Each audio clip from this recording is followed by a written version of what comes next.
দাওয়াত দিল ইহুদিরা, আর ইসলাম গ্রহণ করলো মুশরিকরা। কেন? কারণ তাদের আশা ছিল যে তাদের বংশ থেকে, ইহুদিদের গোত্র থেকেই শেষ নবী আসবে। কি আশা ছিল? তাদের স্বপ্ন ছিল যে আমরা মদিনায় যাব, আর আমাদের গোত্র থেকে, আমাদের বংশ থেকেই শেষ নবী আসবে। কিন্তু শেষ নবী কেন উম্মদের মধ্য থেকে আসলো, সুতরাং ওই নবী আমরা নেব না। নবী যেহেতু আমাদের বংশের না, সেহেতু ওই নবী আমরা নেব না। এই ছিল ইহুদিদের মূল ষড়যন্ত্র, মূল বক্তব্য ছিল, যেহেতু আমাদের বংশের না, ওইটা আমরা নেব না।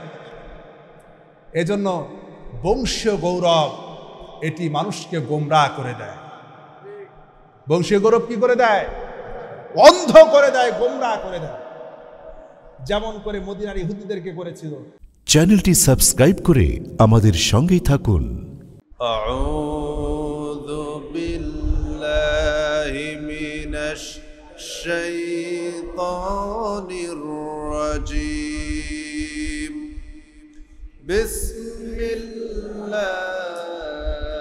বিসমিল্লাহির রাহমানির রাহিম।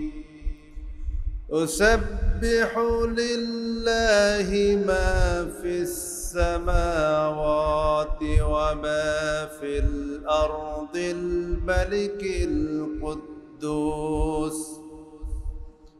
وما في الأرض الملك القدوس العزيز الحكيم. هو الذي بعث في الأمين رسولا منهم يتلو عليهم آياته ويزكيهم ويعلمهم الكتاب والحكمة وإن كانوا من قبل لفي ضلال مبين. وآخرين منهم لما يلحقوا بهم وهو العزيز الحكيم. ذلك فضل الله يؤتيه من يشاء والله ذو الفضل العظيم. مثل الذين حملوا التوراة ثم لم يحملوها كمثل الحمار يحمل أسفارا.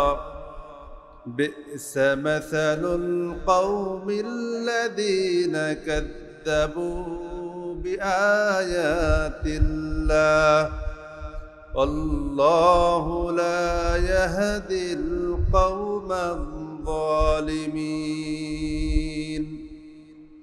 صدق الله العظيم. এই সূরাটিতে আছে 2টি রুকু এবং 11টি আয়াতে কারিমা।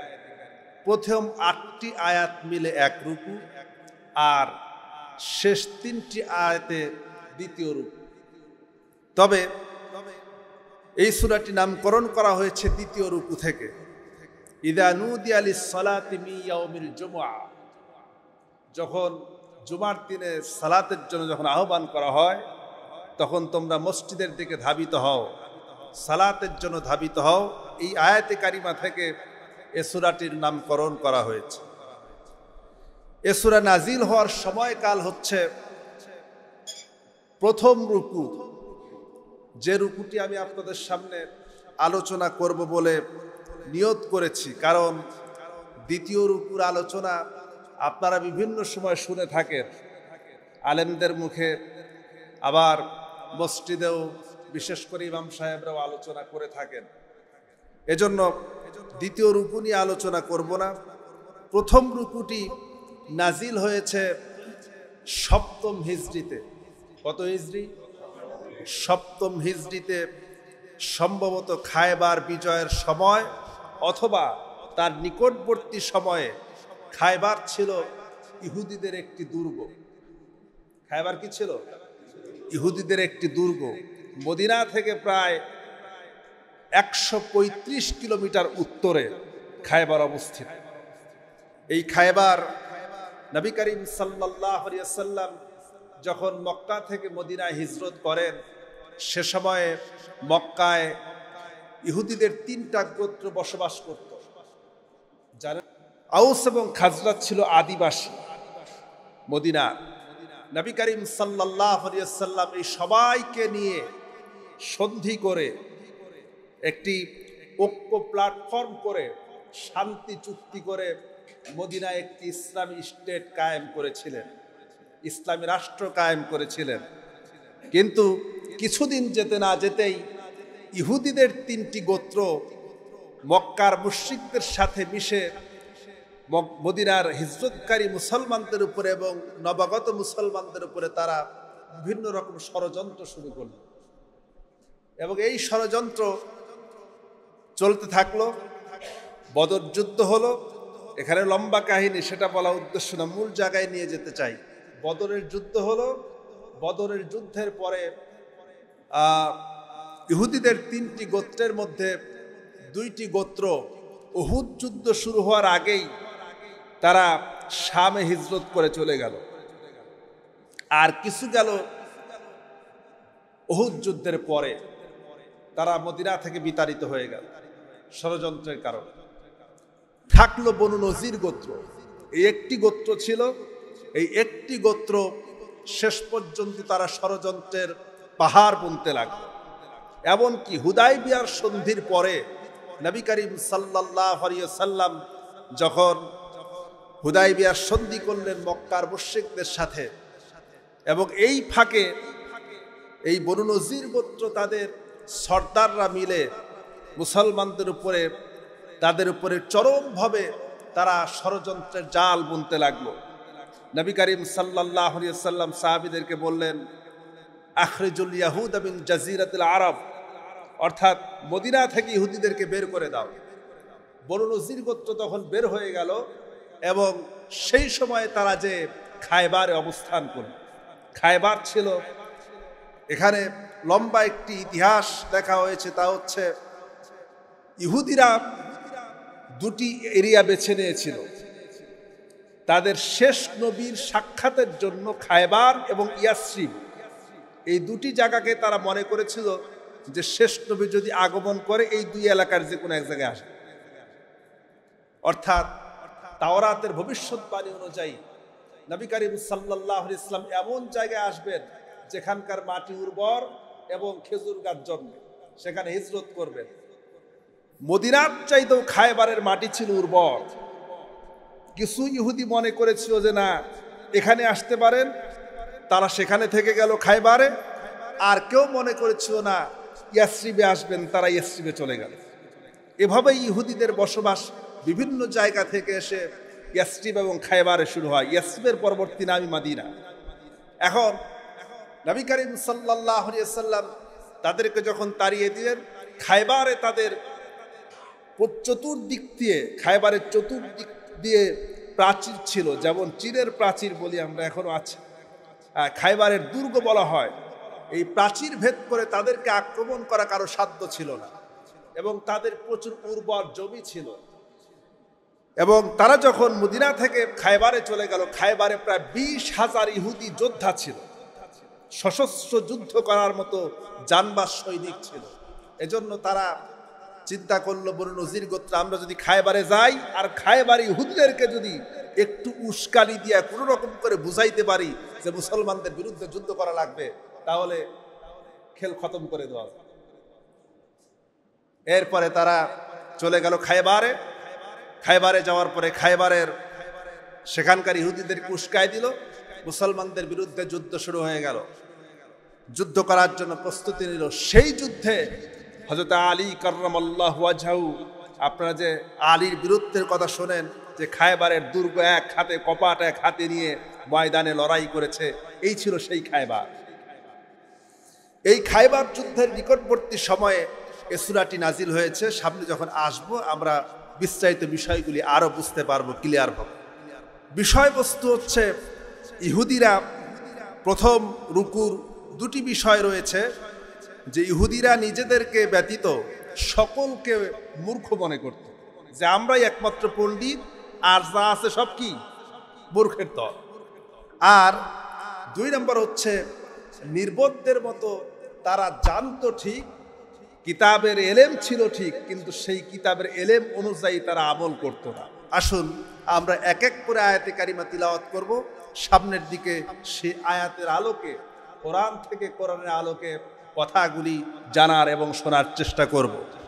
আল্লাহ রাব্বুল আলামিন বলছেন, يسبح لله ما في السماوات وما في الأرض الملك القدوس العزيز الحكيم। يسبح তাসবিহ করছে,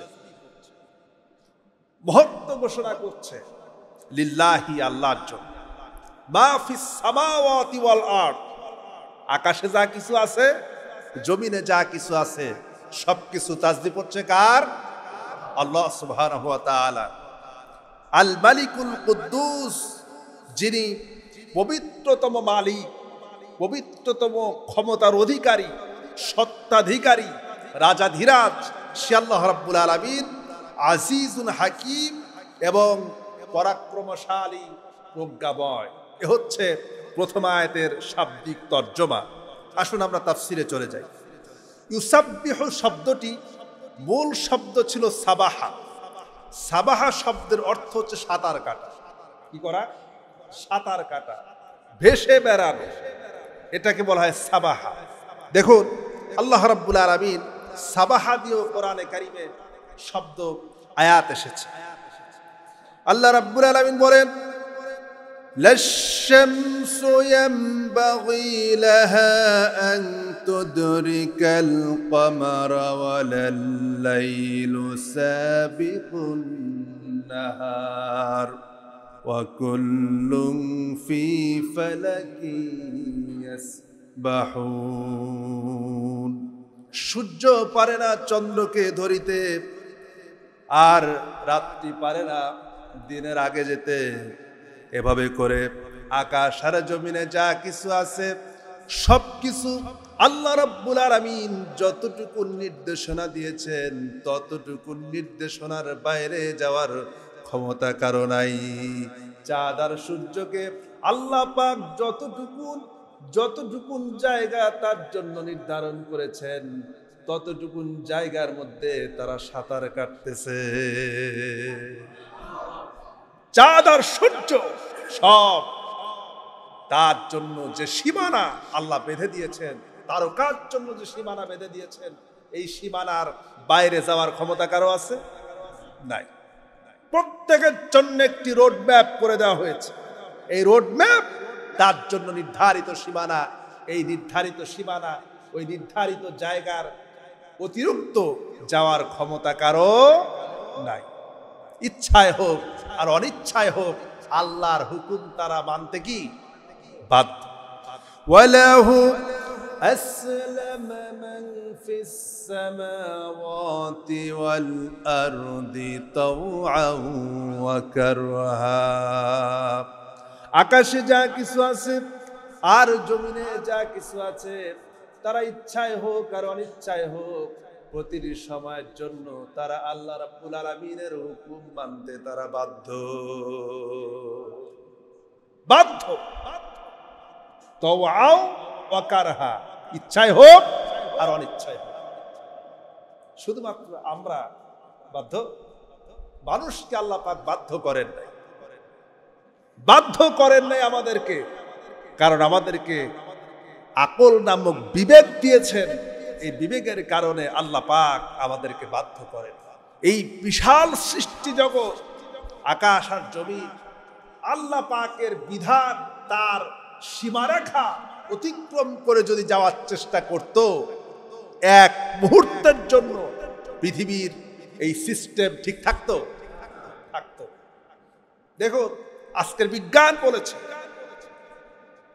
চাঁদ যেখানে দাঁড়ায় আছে সেই জায়গা থেকে চাঁদ যদি কিছুটা উপরে চলে যায় তাহলে তামাম পৃথিবী মরুভূমি হয়ে যাবে। কি হবে? মরুভূমি হয়ে যাবে। আবার চাঁদ যেখানে দাঁড়ায় আছে তার থেকে এক কিছুটা যদি নিচে চলে আসে তাহলে তামাম পৃথিবীর সমুদ্রগুলি উচ্ছ্বসিত হয়ে পৃথিবী ডুবে যাবে। শুধু তাই নয়, সূর্য যেখানে দাঁড়ায় আছে তার থেকে এক বিঘত যদি উপরে চলে যায় তাহলে তামাম পৃথিবী হিম শীতল হয়ে যাবে। আবার যেখানে দাঁড়ায় আছে তার থেকে কিছুটা যদি নিচে চলে আসে তাহলে তামাম পৃথিবী পুরে সারখার হয়ে যাবে। এই যে আল্লাহ রাব্বুল আলামিন ওয়া কুল্লুম ফি ফালাকি ইয়াসবাহুন, তার জন্য যে সীমানা নির্ধারণ করেছেন এই সীমানার বাইরে যাওয়ার ক্ষমতা আর কারো নাই। সীমানার বাইরে যেতে পারে না। এজন্য পৃথিবীর সব কিছু আল্লাহ পাকের নির্ধারিত সীমানার মধ্যে চলছে বলে এখানে কোনো গন্ডগোল নাই, এখানে কোনো মারামারি নাই, এখানে কোনো ঝগড়াঝাটি নাই, আছে নাই। আর মানুষ যখনই আল্লাহর হুদুদের বাইরে, আল্লাহ পাকের সিস্টেমের বাইরে যখনই মানুষ চলার চেষ্টা করেছে, মারামারি আছে না নাই, ঝগড়া আছে না নাই, কিলাকিলি আছে, সব আছে। আল্লাহ রাব্বুল আলামিন বলেন তুসাব্বিহু লাহুস সামাওয়াতুস সাবউ ওয়াল আরদু ওয়া মান ফীহিন্না ওয়া ইম মিন শাইইন ইল্লা ইউসাব্বিহু বিহামদিহি ওয়ালাকিন লা তাফকাহুনা তাসবিহাহুম ইন্নাহু কানা হালিমান গফুরা। সূরা বনী ইসরাঈল 44 নম্বর আয়াত আল্লাহ রাব্বুল আলামিন বলেন তুসাব্বিহু লাহুস সামাওয়াতুস সাবউ ওয়াল আরদ, সাত আকাশ আর জমিন এই সব কিছু ওমান ফীহিন্না, এর মধ্যে যা কিছু আছে সবাই আল্লাহর তাসবিহ পড়ছে, আল্লাহ পাকের মহত্ব ঘোষণা করতেছে। আর ওয়া ইম মিন শাইইন ইল্লা ইউসাব্বিহু, এর মধ্যে এমন কিছু নাই যা আল্লাহর মহত্ব ঘোষণা করে না। এমন কিচ্ছু নাই, আল্লাহ নিজেই বলছেন এমন কিছু নাই যা আমার মহত্ব ঘোষণা করে না, আবার হুকুমের বাইরে যায় এমন ক্ষমতা আর কারো নাই। ওইটা বাদ দিলাম, আপনি চিন্তা করেন তো আমার যে বডি, আপনি যে বডির উপরে বসবাস করছেন, আমি আপনি, এই বডি কি আমার আল্লাহ পাকের হুকুমের গোলামির বাইরে যেতে পারে? আপনি যেখানে বাথরুমের মধ্যে যায় যদি নাকরে বলেন নাক, খবরদার তুই আমার নাক আমার সাথে থাকিস, খবরদার কোনো দুর্গন্ধ নিতে পারবি, নাক শুনবে মনে হয়। হ্যাঁ, যদি বড় অফিসার হয় তাহলে মনে হয় শুনবে, প্রধানমন্ত্রী হলে তাও শুনবে। যদি জিব্বার ভিতরে টক দিয়া যদি জিব্বারে বলেন জিব্বা খবরদার টকের স্বাদ দিতে পারবি না, মিষ্টি স্বাদ দে, জিব্বা আপনার কথা শুনবে? শুনবে। যদি আমেরিকার প্রেসিডেন্ট ডোনাল্ড ট্রাম্প বলে তাহলে মনে হয় শুনবে? হ্যাঁ, শুনবে না। তারপরে এই পৃথিবীর আপনার আমার বডি, এটাও আমার কথা শোনে না, আমার গোলামি করে না। গোলামি করে কার? আল্লাহ রাব্বুল আলামিনের গোলামি।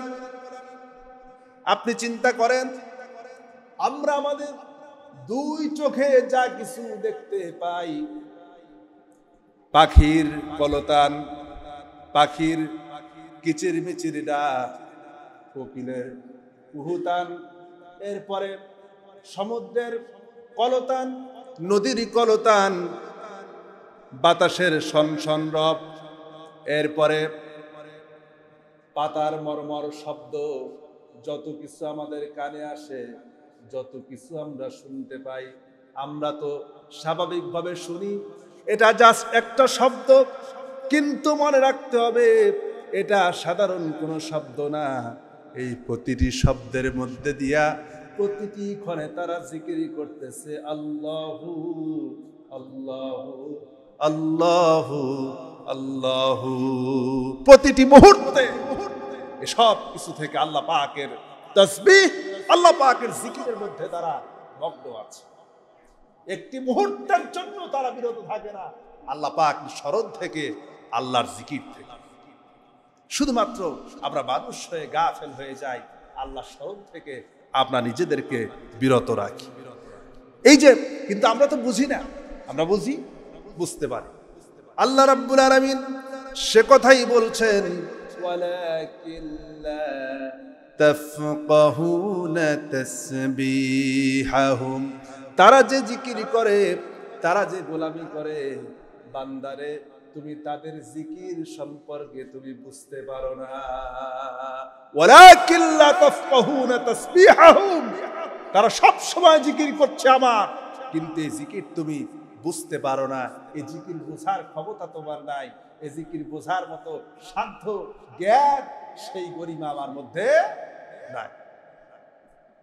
আল্লাহ রাব্বুল আলামিন এরপরে বলেছেন, মানুষকে ডেকে বলেছেন, আলাম তারা আন্নাল্লাহা ইউসাব্বিহু লাহু মান ফিস সামাওয়াতি ওয়াল আরদি ওয়াত তায়রু সাফফাতিন কুল্লু ক্বাদ আলিমা সালাতাহু ওয়া তাসবিহাহু আল্লাহু আলিমুম বিমা ইয়াফআলুন। সূরা নূরের 41 নম্বর আয়াতে আল্লাহ রাব্বুল আলামিন বলেন, আলাম তারা, তোমরা কি দেখো না?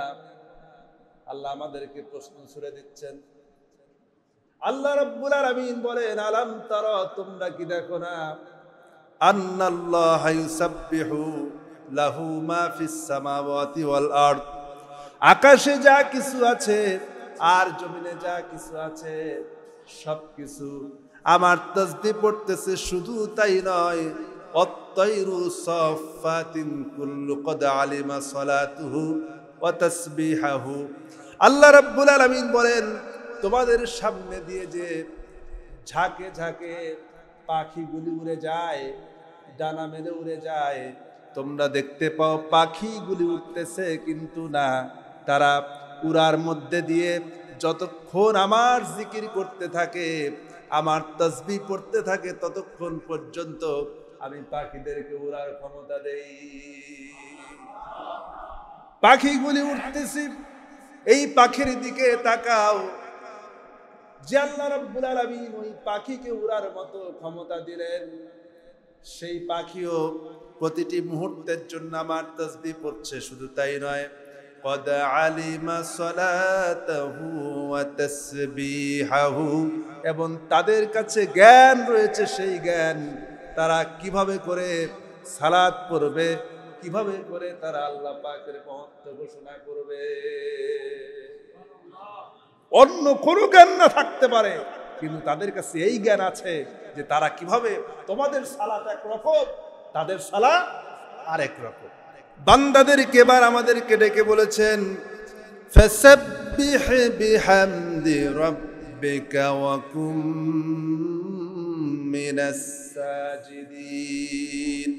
সূরা হিজরের 98 নম্বর আয়াতে আল্লাহ রাব্বুল আলামিন ডেকে বলেছেন, ফাসাব্বিহ বিহামদি রাব্বিকা, বান্দারে, বান্দারে, এই জন্য তোমার রবের প্রশংসা করো, তোমার রবের মহত্ব ঘোষণা করো, আর ওয়াকুম মিনাস সাজিদিন, আর সিজদাকারীদের অন্তর্ভুক্ত হয়ে যাও। কি করো? তোমার রবের তাসবিহ পড়ো, প্রশংসা করো, আর সিজদাকারীদের অন্তর্ভুক্ত হয়ে যাও।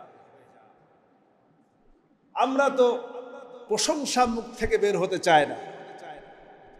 আল্লাহ পাক কত নিয়ামত আমাদের জন্য দিলেন, প্রতিটি পরতে পরতে নিয়ামত কম আছে?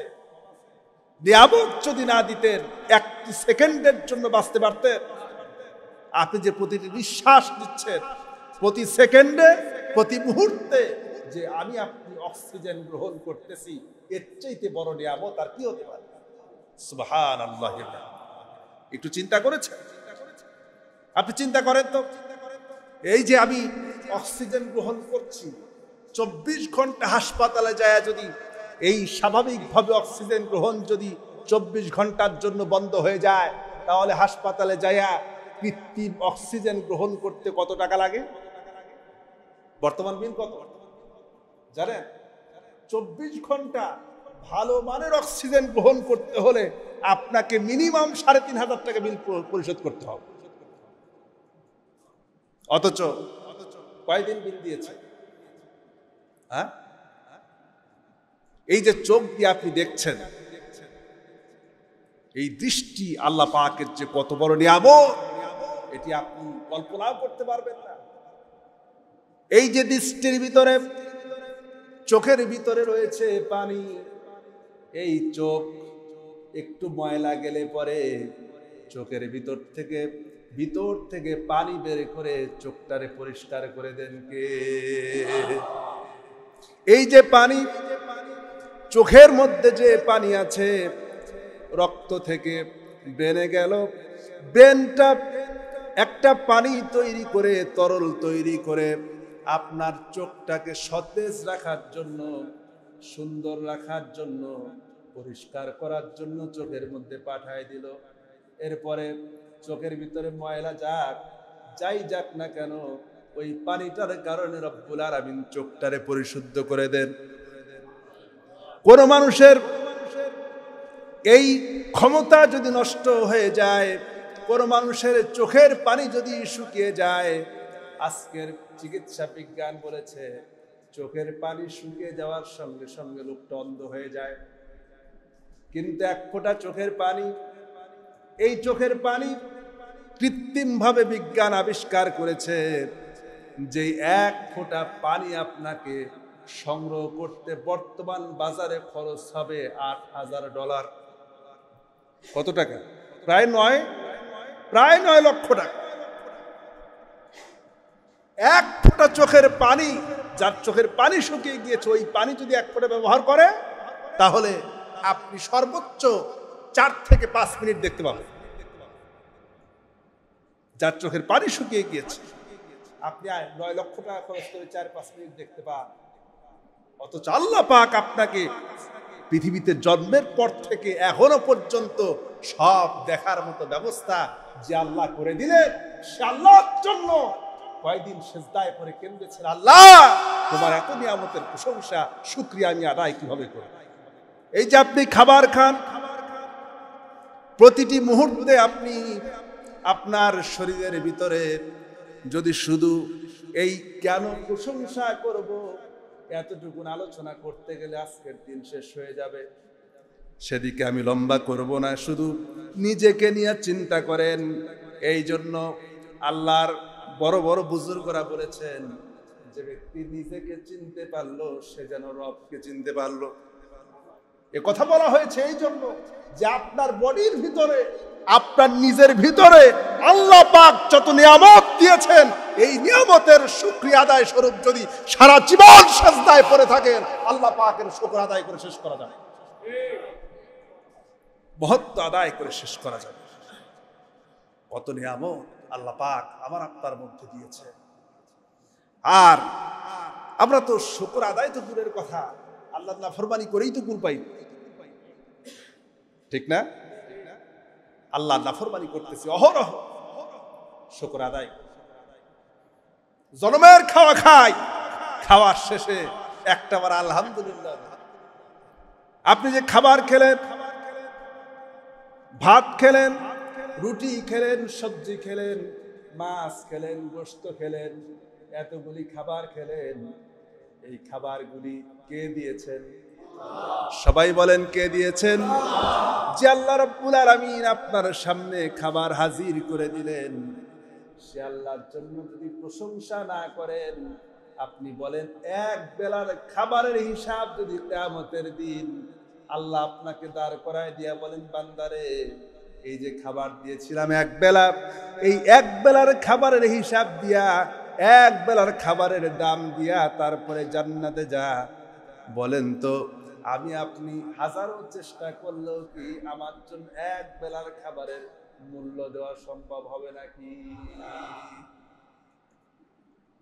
খুব ভালো করে বোঝেন, সারা পৃথিবীর সব বিজ্ঞান যদি একদিকে চলে যায়, তাহলে সমস্ত বিজ্ঞানীরা এক জায়গায় হয়েও কখনো কি একটা ভাতের চাউল বানাতে পারবে নাকি? পারবে? পারলেও বানাবে প্লাস্টিক, ঠিক কিনা কর, খাইলে ডায়রিয়া।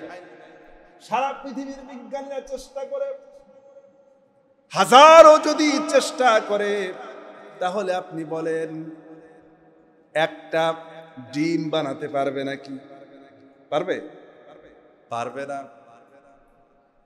ওই যে এখন অনেক সময় বলে চায়না ডিম নাকি, ওই বানানো ডিম নাকি পাওয়া যায় না, এটা নিয়ে দেখেছি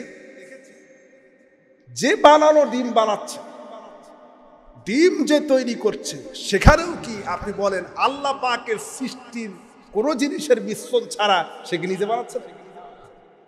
আল্লাহ পাকের সৃষ্টি দিয়ে অন্য কোনো কিছু দিয়ে তারা ডিম তৈরি করছে। কিন্তু এমন তো না যে আল্লাহর সৃষ্টিকে বাদ দিয়ে নিজেরা বানায় ফেলবে, এটা সম্ভব? অসম্ভব। এবার চিন্তা করেন যে আল্লাহ রাব্বুল আলামিন এই যে এই মুহূর্তে আপনি বসে আছেন, এই মুহূর্তে আল্লাহ পাক এই পৃথিবীকে আপনাকে আলোর ব্যবস্থা করলেন, অন্ধকারের ব্যবস্থা করলেন, মানুষের ক্লান্তি দূর করার জন্য রাত্রি দিলেন। ওয়াজআলনাল লাইলা লিবাসা, মানুষ যেন দিনের শ্রান্ত শরীর নিয়ে রাতের বেলায় যখন যাবে, আমি রব্বুল আলামিন রাতের বেলায় যখন ঘুমায় যাবে, আমি আল্লাহ পাক ওই বান্দাকে সকাল বেলায় আবার সজীবার প্রাণ বন্ধ করে দেই।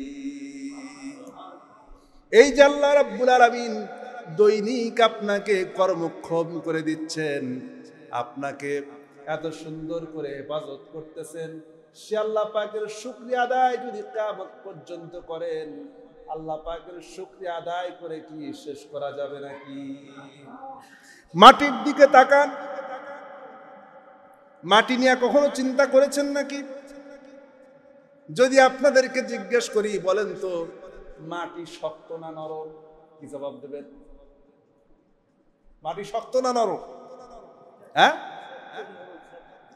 সুবহানাল্লাহ, সুবহান। মাটি এমন নরম, এমন নরম মাটি, যেই মাটির ভিতরে আপনি সিমের বিচি, লাভের বিচি, কদুর বিচি ইত্যাদি বিচিগুলি রোপণ করে দিলেন, এরপরে এই বিচি থেকে, এই বীজ থেকে একদম কচি পাতা, যেই কচি পাতার উপরে একটু টোকা পড়লে পরে ভেঙে যায়, ঠিক কিনা বলেন? এই রকম কচি পাতা মাটি ফেরে উপর দিকে বের হয়ে আসলো, পাতাটি ভেঙে পড়ে গেল না, এত নরম মাটি। আবার চিন্তা করেন, এই মাটির উপরে 10 তলা, 20 তলা, 50 তলা, 100 তলা পর্যন্ত বিল্ডিং নির্মাণ হচ্ছে, এই মাটি বিল্ডিং নিয়ে ধসে পড়ে যায় না। সুবহানাল্লাহ, কত বড় ভারসাম্য আল্লাহ রাব্বুল আলামিন রক্ষা করেছেন। সুবহানাল্লাহ, সুবহান। এই প্রশংসাগুলো, এই চিন্তাগুলি যদি করেন, এই চিন্তা যদি আমার ভিতরে আসে, আল্লাহর সামনে সেজদা না দিয়ে উপায় আছে? কোন উপায় আছে? এই জন্য আল্লাহ রাব্বুল আলামিন বলছেন, ইয়া আইয়ুহাল্লাযীনা আমানু যকুরুল্লাহা যিকরান কাসীরা ওয়াসাব্বিহুহু বুকরাতাও ওয়া আসীলা। আল্লাহ রাব্বুল আলামিন বলেন, হে ঈমানদারেরা, উযকুরুল্লাহা যিকরান কাসীরা, আল্লাহর জিকির করো, আল্লাহর স্মরণ করো বেশি বেশি করে। ওয়াসাব্বিহুহু বুকরাতাও ওয়াসিলা, এবং বিশেষ করে সকাল আর সন্ধ্যায় বেশি করে আল্লাহ স্মরণ করো, আল্লাহর জিকির করো। এই সময় একটু কোরআন তিলাওয়াত করো। এই পৃথিবীর আল্লাহর যত জিকির করেন না কেন, সবচাইতে শ্রেষ্ঠ জিকির হচ্ছে বান্দার জন্য কোরআনে কারীমের তিলাওয়াত। কোন জিকির শ্রেষ্ঠ? কোরআনে কারীমের তিলাওয়াত। এটি হচ্ছে শ্রেষ্ঠ জিকির। এর চাইতে শ্রেষ্ঠ জিকির আর কিছু আছে? কার ভাষায় শুনি? আল্লাহর নবীজির ভাষায় শুনি। নবীজি বলেছেন, আফদালুদ যিকরি তিলাওয়াতুল কোরআন। শ্রেষ্ঠ জিকির কোনটা? কোরআনে কারীমের তিলাওয়াত। এটি হচ্ছে শ্রেষ্ঠ জিকির। তাই বলে এটা না যে কোরআনে কারীম তিলাওয়াত করলে আর অন্য কোনো জিকির করা যাবে না, তা কিন্তু না। আবার ভুল বুঝেন যে ওয়াজ শুনে যে বলবে যে হুজুর বলছে আর দুনিয়ার কোনো জিকির করা যাবে না, শুধুমাত্র কোরআন তিলাওয়াত করা যাবে, তা কিন্তু জিকির সম্পর্কে নবী করিম সাল্লাল্লাহু আলাইহি ওয়াসাল্লাম সাহাবীদের সামনে বসে আছেন। রাসূল করিম সাল্লাল্লাহু আলাইহি ওয়াসাল্লাম বলেন, জাদ্দিদু ঈমানা, তোমরা তোমাদের ঈমানকে নবায়ন করো। সাহাবায়ে কেরাম বললেন, কাইফা নুজাদ্দিদু ঈমানানা ইয়া রাসূলুল্লাহ, হে রাসূল, আমরা কিভাবে আমাদের ঈমানকে নবায়ন করব? নবীজি বললেন, কাসসিরু কওলাদ যিকরি লা ইলাহা ইল্লাল্লাহ, বেশি করে জিকির করো, লা ইলাহা ইল্লাল্লাহর জিকির করো, রব্বুল আলামিন তোমার অন্তরে ঈমানের নূর দিয়া ভরে দেবে।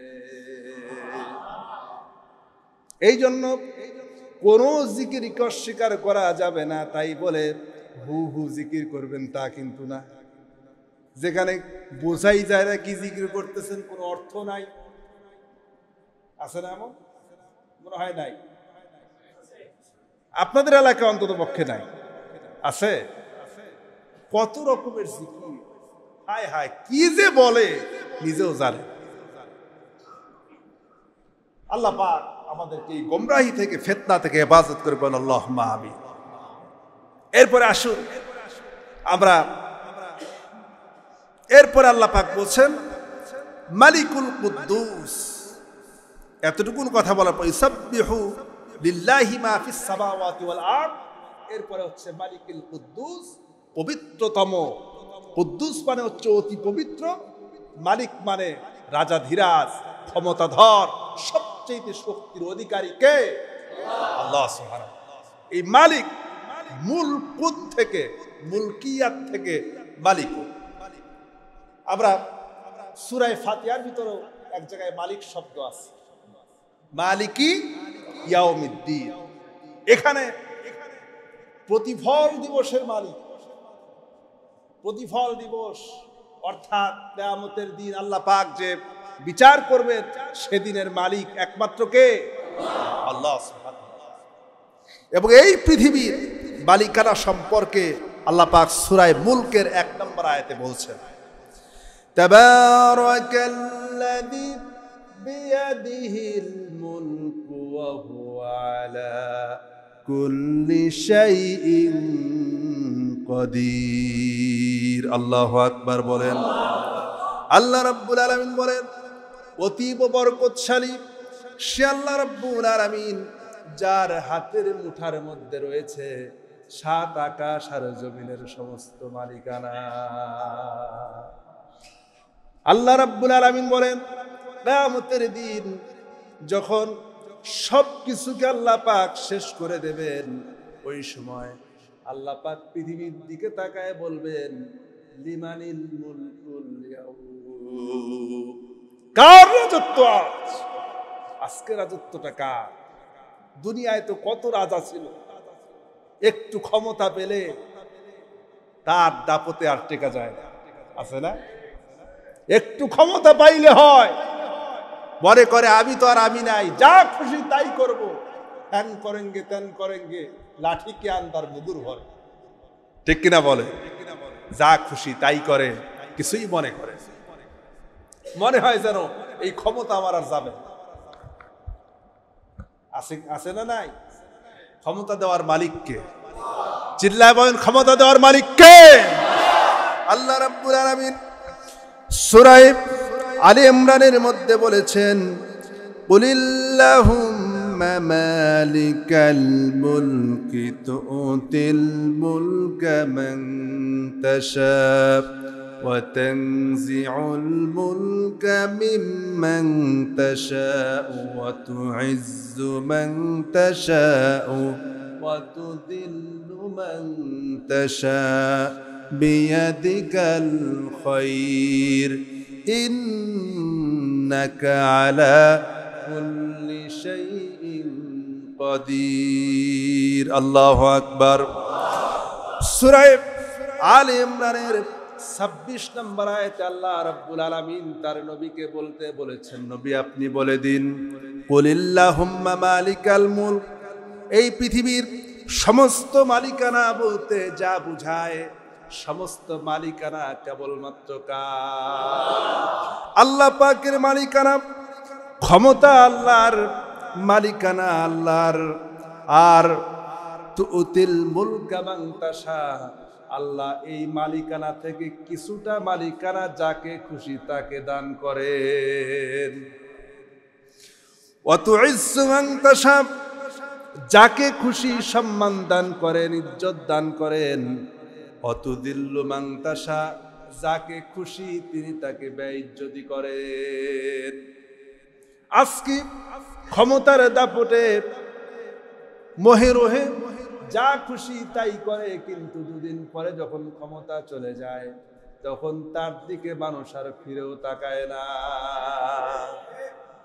কিন্তু এই পৃথিবীতে এমন তো ব্যক্তি আছেন, ক্ষমতা নাই, চেয়ার নাই, চেয়ার দেওয়া হয় নাই, ক্ষমতা দেওয়া হয় নাই, তারপরেও রব্বুল আলামিন তাদেরকে সম্মান আর ইজ্জত দিয়া দুনিয়ায় বাঁচায় রেখেছেন। দুনিয়া থেকে চলে গিয়েছে, তারপরেও তাদের নাম প্রতিটি মানুষের অন্তরে, প্রতিটি মানুষের কলিজার মধ্যে গেঁথে আছে। নামাজের সময় যখন দাঁড়ায় যায়, সময় যখন আসে, অটোমেটিক আল্লাহর দরবারে হাত উঠে যায়, আর ওই বান্দার জন্য আল্লাহর কাছে দোয়া করতে থাকে। এর নাম হচ্ছে সম্মান। ক্ষমতা থাকলেই যে সম্মান পাবে তা কিন্তু না। ক্ষমতা এক জিনিস, সম্মান আলাদা জিনিস। এই পৃথিবীতে আল্লাহ পাক অসংখ্য নেতাদেরকে ক্ষমতা দিয়া, ঘাড় ধাক্কা দিয়ে জিল্লতির সাথে দুনিয়া থেকে বিদায় করেছেন, ঠিক কিনা? যারাই ইসলামের সঙ্গে, কোরআনের সঙ্গে, আল্লাহর দ্বীনের সঙ্গে, আল্লাহর বান্দাদের সঙ্গে বেয়াদবি করেছে, আল্লাহ পাক তাদেরকে এইভাবে করে শায়েস্তা করে দুনিয়া থেকে বিদায় করেছে। দেখুন, এরপরে অংশ যদি আমরা আসি আরেকটু ক্লিয়ার হবে। আল্লাহ পাক বলছেন আজিজুন হাকিম। আজিজ শব্দটি এসেছে ইজ্জুন থেকে। আজিজ শব্দটি কি থেকে এসেছে? ইজ্জুন। ইজ্জুন মানে হচ্ছে সম্মান, আর আজিজ শব্দের অর্থ হচ্ছে অপ্রতিরোধ্য ক্ষমতার মালিক যিনি, তাকে বলা হয় আজিজ। খুব ভালো করে বলছেন, আজিজ বলা হয় কাকে? যিনি, খুব ভালো করে আমার সাথে বলেন, যিনি অপ্রতিরোধ্য ক্ষমতার মালিক, যার ক্ষমতাকে প্রতিরোধ করা যায় না, তাকে বলা হয় আজিজ। তিনি একমাত্র কে? আল্লাহ সুবহানাহু ওয়া তাআলা। মনে থাকবে? আচ্ছা, এখন অপ্রতিরোধ ক্ষমতার মালিক যিনি হন, স্বাভাবিকভাবেই তিনি যা খুশি তাই করতে পারেন। ফাআলুল লিমা ইউরিদ, তিনি যা খুশি তাই করেন। এখন অপ্রতিরোধ ক্ষমতা, যখন এই পৃথিবীর কোনো শাসকও যদি নিজেকে ভাবতে থাকে যে আবার ক্ষমতা তো অপ্রতিরোধ। আমাদের দেশে বিগত শাসক একসময় নিজেকে ভেবেই নিয়েছিল আমার পাশে প্রশাসন আছে, আমার পাশে সব কিছু আছে, আমার পাশে পাশের দেশের সাপোর্ট আছে, বিদেশিদের ক্ষমতা আছে, আমি তো এখন অপ্রতিরোধ হয়ে গেছি, যা খুশি তাই করি। এই অপ্রতিরোধ মানুষকে আল্লাহ পাক তার কিছু সিফাত দিয়েই আল্লাহ পাক মানুষকে তৈরি করেছেন। খুব ভালো করে কথাগুলি বোঝার চেষ্টা করবেন, মনোযোগ দিয়ে বুঝতে হবে। আল্লাহ পাক হাবিব বলছেন খলাকাল্লাহু আদম আলা সূরাতিহি, আল্লাহ পাক মানুষকে সৃষ্টি করেছেন তার সূরতে। এখানে এই সূরত বলতে এ কথা বোঝানো হয় নাই যে আসলেই আল্লাহর সূরতে সৃষ্টি করা হয়েছে, তা কিন্তু না। এই সূরত বলতে তার বৈশিষ্ট্য। সূরত বলতে কি? বৈশিষ্ট্য। আল্লাহ পাকের যত বৈশিষ্ট্য আছে, তার যে গুণাবলী আছে, ৯৯টি গুণ আল্লাহ পাকের, এই গুণগুলির সমন্বয় আল্লাহ পাক বান্দাদের মধ্যে কিছু কিছু ঘটিয়েছে। এখন কেউ যদি ক্ষমতা পাওয়ার পরে নিজেকে অপ্রতিরোধ ভাবতে শুরু করে, তখন তার ভিতরে কিছু বৈশিষ্ট্য অটোমেটিক চলে আসে। সে স্বৈরাচার হয়। কি হয়? সে অত্যাচারী হয়, সে নির্দয় হয়। সে তখন যেহেতু তার কৈফিয়ত দেওয়ার কোনো জায়গা থাকে না, তার কৈফিয়ত দিতে হয় না, এজন্য সে যা খুশি তাই করতে পারে, অত্যাচার করতে পারে, নির্যাতন করতে পারে, নিপীড়ন করতে পারে, নিজের ইচ্ছা মতো শাস্তি দিতে পারে, নিজের ইচ্ছা মতো কাউকে বাঁচাইতে পারে, নিজের ইচ্ছা মতো কাউকে হত্যা করতে পারে। এই কাজগুলি তারা করতে পারে যখন কেউ অপ্রতিরোধ নিজেকে ভাবতে শুরু করে। কিন্তু আল্লাহ পাক তিনি হচ্ছেন অপ্রতিরোধ ক্ষমতার মালিক। তিনি এই জন্য যেখানেই আল্লাহ পাক আজিজ শব্দ ব্যবহার করেছেন, কোন জায়গায় কোরআনে কারীম, পুরা কোরআন খুলে দেখবেন, কোন জায়গায় আল্লাহ রাব্বুল আলামিন শুধুমাত্র আজিজ শব্দ এককভাবে ব্যবহার করেন নাই। আজিজ শব্দের সাথে আল্লাহ পাক হাকিম শব্দ ব্যবহার করেছেন, আজিজ শব্দের সাথে আলিম শব্দ ব্যবহার করেছেন, আজিজ শব্দের সাথে রহমান শব্দ ব্যবহার করেছেন, আজিজুল রহিম ব্যবহার করেছেন, আজিজুল গফফার ব্যবহার করেছেন। তার মানে যিনি অপ্রতিরোধ ক্ষমতার মালিক হবেন, তার ভিতরে বাকি ওই বৈশিষ্ট্যগুলি থাকলে পরে তিনি জনগণের খাদেম হতে পারবেন। এছাড়া তার দ্বারা জনগণের খাদেম হওয়া সম্ভব নয়। দেখি আমরা আল্লাহ পাক কোথায় কি ব্যবহার করেছেন একটু খুঁজে দেখার চেষ্টা করি। দেখুন সূরা ইব্রাহিমের ১ নম্বর আয়াত, আল্লাহ রাব্বুল আলামিন বলেন আলিফ লাম রা কিতাবুন আনজালনাহু ইলাইকা লিতুখরিজান নাসা মিনাদ যুলুমাতি ইলান নূর বিইذনি রাব্বিহিম ইলা সিরাতিল আজিজিল হামিদ। আল্লাহু আকবার। আল্লাহ রাব্বুল আলামিন বলেন এই কিতাব আমি আপনার উপরে নাজিল করেছি, এই জন্য নাজিল করেছি যেন এই কিতাবের মাধ্যমে দুনিয়ার মানুষদেরকে অন্ধকার থেকে বের করে আলোর পথ দেখাতে পারেন, জাহান্নাম থেকে বের করে জান্নাতের পথে পরিচালিত করতে পারেন। শুধু তাই নয়, বিইذনি রাব্বিহিম আপনার রবের আদেশে ইলা সিরাতিল আজিজিল হাকিম, আজিজিন হামিদ অর্থাৎ প্রশংসিত পরাক্রমশালী আল্লাহ রাব্বুল আলামিনের নির্দেশে। এখানে বললেন আজিজুন হামিদ, প্রশংসিত পরাক্রমশালী, তার মানে যিনি হবেন, যিনি অপ্রতিরোধ ক্ষমতার মালিক হবেন, তার ভিতরে প্রশংসার গুণ থাকা লাগবে, তিনি প্রশংসা পাওয়ার যোগ্য হবেন।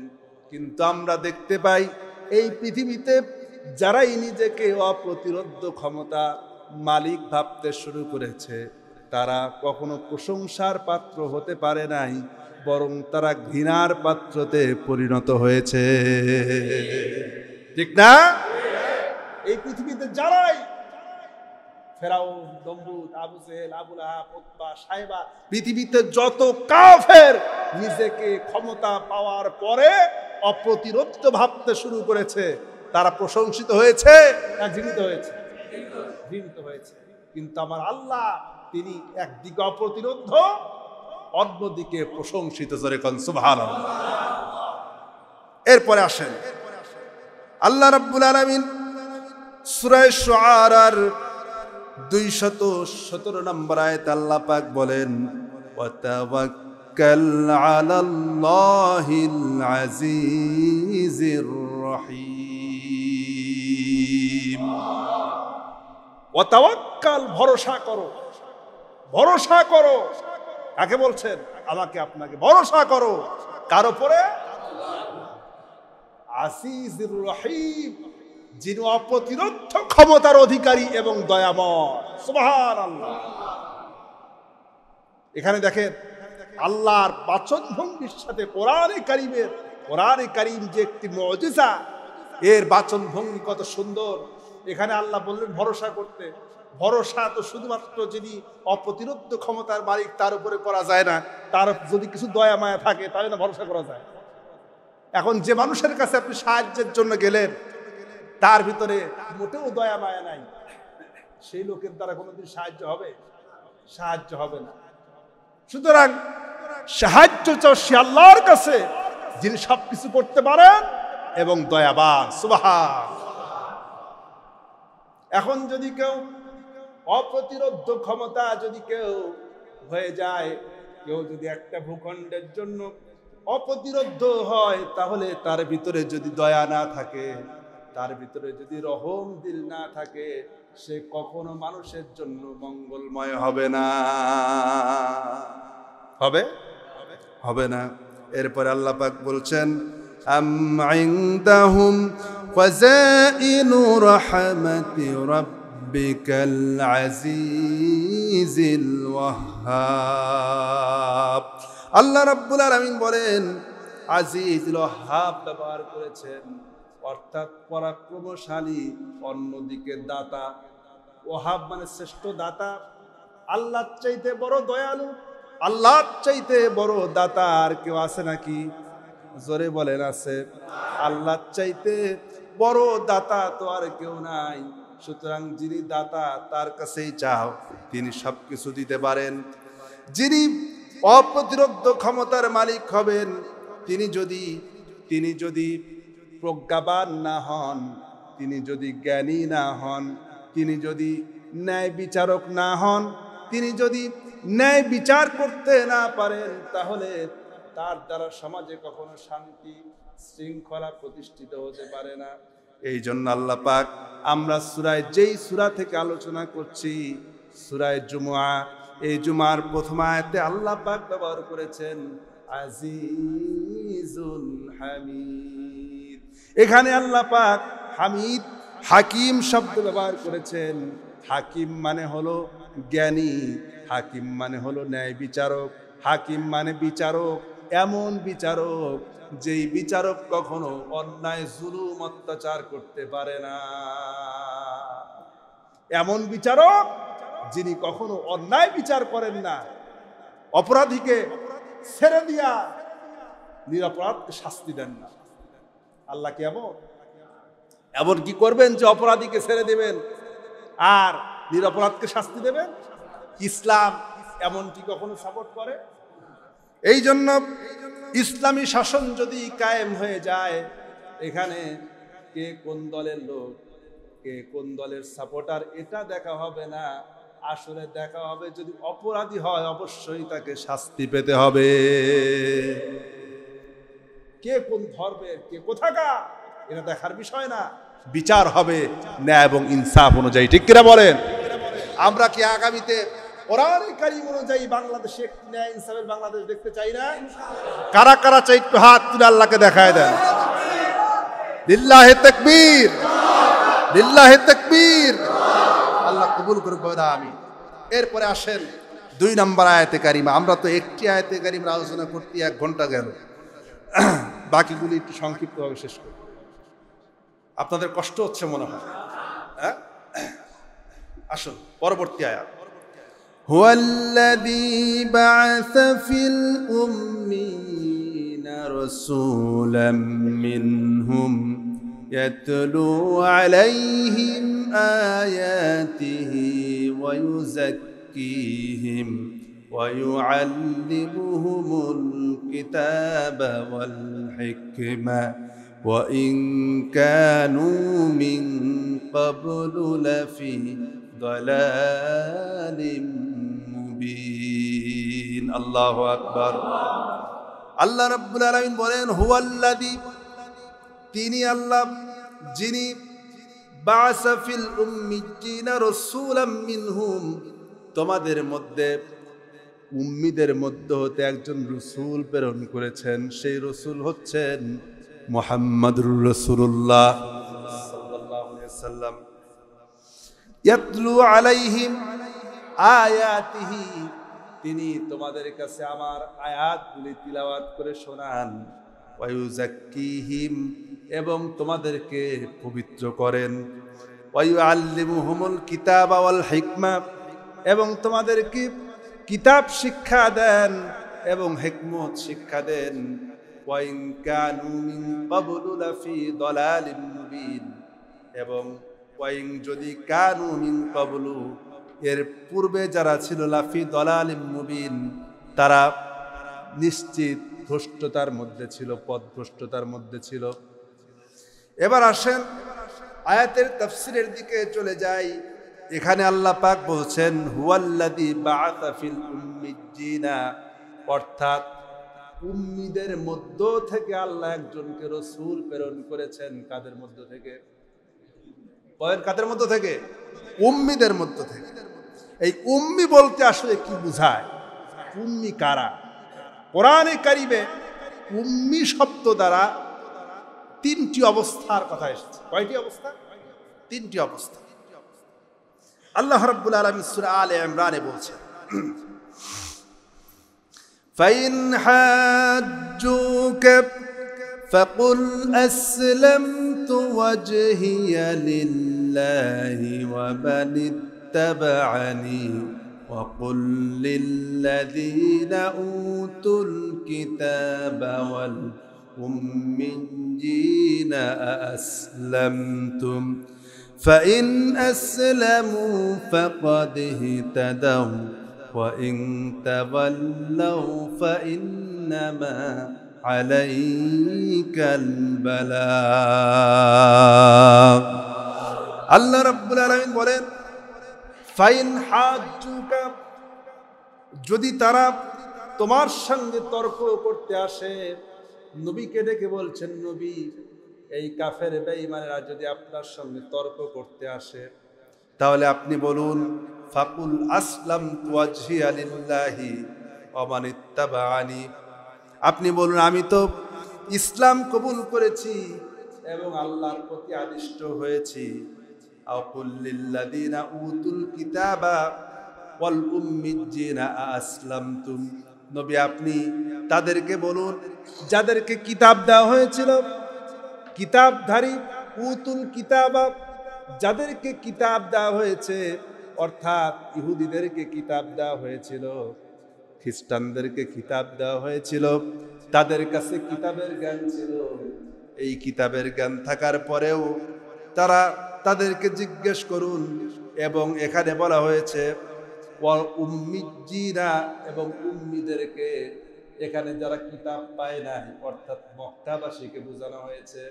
এবং মক্কাবাসীকে অর্থাৎ কিতাবের বহির্ভূত যারা ছিল, যারা ইহুদি খ্রিস্টানদের মধ্যে ছিল না, অন্য অন্য মুশরিক ছিল, তাদেরকে বোঝানো হয়েছে যে তাদেরকে বলুন, আসলামতুম, তোমরা কি মুসলমান হয়েছো নাকি? তোমরা যে আমার সঙ্গে তর্ক করতে আসো, তোমরা কি মুসলমান হয়েছো? এখানে উম্মি বলতে বোঝানো হয়েছে যারা কিতাব পায় নাই তাদের, অর্থাৎ পূর্ববর্তী কিতাবের উত্তরসূরি একদল, এবং যারা কিতাব পায় নাই তাদেরকে কি বলা হয়েছে? উম্মি বলা হয়েছে। এটা গেল এক প্রকারের উম্মি। এরপরে আল্লাহ রাব্বুল আলামিন এই কিতাব প্রাপ্তদের মধ্য থেকে যারা কিতাব পেয়েছিল তাদের ব্যাপারে তাদেরকে আল্লাহ পাক তিনটা শ্রেণীতে ভাগ করেছে। কয়টা শ্রেণী? তিনটা শ্রেণী। সূরা বাকারার 85, 86, 87 এবং 88 নম্বর আয়াতে, না 75, 76, 77 এবং 78 নম্বর আয়াতে আল্লাহ পাক এই তিনটি শ্রেণীর কথা উল্লেখ করেছেন। এখানে বুঝবেন যে ইহুদিদের অবস্থা কি ছিল এবং বর্তমান কিছু প্রেক্ষাপট এখান থেকে চলে আসবে। বর্তমান ইহুদিদের আচরণ এখান থেকে কিছু বিষয় উঠে আসবে। তাদের অবস্থা ছিল, আল্লাহ পাক বলছেন, আফাতাতমাউনা أن يؤمنوا لكم وقد كان فريق منهم يسمعون كلام الله ثم يحرفونه من بعد ما عقلوه وهم يعلمون الله رب العالمين বলেন আফাতাতমাউনা, তোমরা কি তাদের ব্যাপারে আশা করো? আল্লাহ রাব্বুল আলামিন মুসলমানদেরকে, মদিনার মুসলমানদেরকে ডেকে বলতেছেন, তোমরা কি ওই ইহুদিদের ব্যাপারে আশা করো নাকি যে আইয়ুমিনু লাকুম, তারা তোমাদের উপরে ঈমান আনবে, তোমাদের উপর ঈমান আনবে, এইরকম কি তোমরা মনে করো নাকি? ওয়াকাদ কানা ফারিকুম মিনহুম, অথচ তাদের মধ্যে একটি দল যারা কি করেছে, ইয়াসমাউনা কালাম আল্লাহ, আল্লাহর কালাম শুনতো, আল্লাহর কালাম জানতো, আল্লাহর কালাম মুখস্থ করত, আর মুখস্থ করার পরে নিজেদের স্বার্থ সিদ্ধি করার জন্য আয়ুহাররিফুনাহু, তারা সেখানে রদবদল করত। কি করত? আল্লাহর কালাম শুনতো আর সেটাকে জানতো একরকম, তোমাদেরকে শোনাইতো আরেক রকম, রদবদল করে শোনাই। আমাদের দেশে কোরআন তো আর রদবদল করার সুযোগ দেয় আছে নাকি? আল্লাহ রাব্বুল আলামিন কোরআনকে এমন ভাবে হেফাজত করছে যে কোরআনে কারীম কিয়ামত পর্যন্ত একটি জের জবর, একটি নক্তাও পরিবর্তন করা সম্ভব। আল্লাহ পাক এমন ভাবে হেফাজত করেছেন। কিন্তু যেহেতু এটা রদবদল করা যায় না, কিন্তু আমাদের দেশে কিছু আছে যে যেহেতু কোরআনের মূল জায়গায় রদবদল করার সুযোগ নাই, তারা ব্যাখ্যায় রদবদল, নিজেদের মন মতো করে যে যে দলে, সে তার দলের পক্ষে ব্যাখ্যা কেমনে টানা যায়, এই বুদ্ধি বাঙালির খুব ভালো আছে, ঠিক কিনা? প্রকৃতপক্ষে কোরআনে কারীম দিয়ে, কোরআনে কারীমের ব্যাখ্যা প্রথমে হবে কোরআন দিয়ে। কি দিয়ে? কোরআনের ব্যাখ্যা হবে প্রথমে কোরআন দিয়ে। যদি কোরআন থেকে সরাসরি ব্যাখ্যা না পাওয়া যায়, তাহলে হাদিস দিয়ে ব্যাখ্যা হবে। আর যদি হাদিস দিয়েও সরাসরি হাদিসের নস পাওয়া না যায়, সেখানে সাহাবায়ে কেরামের কওল দিয়ে এর বাইরে কোরআনের সঠিক ব্যাখ্যা হতে পারে। এখন নিজেরা মন গড়া, মনের মতো করে ব্যাখ্যা করে, নিজের দল টিকাবার জন্য, নিজের গোষ্ঠী টিকাবার জন্য যারা মনের মতো করে ব্যাখ্যা করে, তারা কি এই আল্লাহ পাক যাদের কথা বলেছেন তাদের চাইতে কম না বেশি? যেহেতু কোরআন অদল বদল করা যাবে না, ব্যাখ্যাটা তো অদল বদল করা যাবে, মানুষকে তো উল্টা বোঝানো যাবে। এরপরে আসেন আল্লাহ রাব্বুল আলামিন ১ নম্বর যারা কোরআনে কারীম, তাদের কাছে তাওরাত ছিল, তাওরাতকে যারা হেরফের করত, অদল বদল করত। ২ নম্বরে ওয়াইদা লাকুল্লাযীনা আমানু ক্বালু আমান্না ওয়াইদা খালা বা'দুহুম ইলা বা'দ ক্বালু أتحدثونهم بما فتح الله عليكم ليحاجوكم به عند ربكم أفلا تعقلون আল্লাহ রাব্বুল আলামিন বলেন, ওই ইহুদিদের অবস্থা হলো, তাদের মধ্যে এক শ্রেণী ছিল মুনাফিক, আব্দুল্লাহ ইবনে উবাইয়ের মতো মুনাফিক। এও তো ইহুদি ছিল। আব্দুল্লাহ ইবনে উবাই কি ছিল? ইহুদি ছিল। এর মতো যারা ছিল মুনাফিক, তারা প্রকৃতপক্ষে ইহুদি ছিল। কিন্তু তারা যখন ওয়াইদা লাকুল্লাযীনা আমানু, ঈমানদারদের সঙ্গে যখন তারা সাক্ষাৎ করত, তখন তারা কি করত? তারা বলতো ক্বালু আমান্না, আমরা ঈমান এনেছি, আমরাও তো তোমাদের মতো ঈমানদার। সামনে যখন আসতো তখন তারা বলতো আমরা ঈমান এনেছি। আমরা এখন দেখতে পাই এতদিন পর্যন্ত যারা স্বৈরাচারের দোসর ছিল, যতদিন পর্যন্ত যারা বামপন্থীদের সঙ্গে চলাফেরা করেছে, যখনই দেখেছে ডানপন্থীরা একটু চলার মতো অবস্থা তারা মাজা সোজা করতে পারতেছে, তখন তারা এসে বলে যে আমরা তো তোমাদের সাথে আছি। এরকম কিছু হুজুর আছে না নাই? এরকম কিছু মানুষ আছে ওই ইহুদিদের মতো। কিন্তু তারা যখন ওয়াইদা খলা বাদুহুম ইলা বাদ, যখন তারা নিজেরা মিলিত হয়, তখন ক্বালু আতুহাদ্দিসুনাহুম বিমা ফাতাহাল্লাহু আলাইকুম। ওই সময় একজন ইহুদি আর একজন ইহুদিকে ডেকে বলতো আতুহাদ্দিসুনাকুম, তোমরা কি তাদের কাছে বর্ণনা করো নাকি বিমা ফাতাহাল্লাহু লাকুম, আল্লাহ যা তোমাদের কাছে উন্মুক্ত করেছেন। এখানে খুব ভালো করে বুঝবেন, আল্লাহ রাব্বুল আলামিন তাদের সিদ্ধান্ত তুলে ধরেছেন। যখন একজন ইহুদি আরেকজন ইহুদিদের সঙ্গে সাক্ষাৎ হতো, তখন তারা আরেকজনকে প্রশ্ন করত, যেই লোকটা মুসলমানদের সঙ্গে মিশত তাকে জিজ্ঞেস করত, তোমরা কি তাদের কাছে এই কথা বর্ণনা করো নাকি যা আল্লাহ তোমাদের কাছে প্রকাশ করেছেন। বিমা ফাতাহাল্লাহু লাকুম, যা প্রকাশ করেছেন। এই প্রকাশ করার মানে হলো তোমরা যে জানো তাওরাতে লেখা আছে এই মুহাম্মদই আল্লাহর নবী, এ কথা কি তাদেরকে বলো নাকি? তার মানে ইহুদিরা কিন্তু জানতো মুহাম্মদ সাল্লাল্লাহু আলাইহি ওয়াসাল্লাম কি আল্লাহ পাকের নবী। দেখুন, ওই যে প্রথমে প্রেক্ষাপট আলোচনা করতে যে ইহুদিদের কিছু কথা বলছিলাম, এবার আরেকটা কথা শোনে। ইহুদিরা মদিনায় আসছিল কেন? কেন আসছিল বলেন তো, বলতে পারেন? শুরুতে বলছিলাম যে এই এলাকায় শেষ নবী আসবে আর আমরা তাকে স্বাগত জানাবো, তার হাতে হাত দিয়ে মুসলমান হব, আর আমরাই হব এই এরিয়ার রাজত্ব আমরাই দেব। এই জন্য তারা এসেছিল। কিন্তু তারা এসে আউস এবং খাজরাজ মদিনায় আদিবাসী ছিল, প্রথমে বলেছি। এই দুই গোত্র তারা তো দীর্ঘ 100 বছর পর্যন্ত যুদ্ধে লিপ্ত।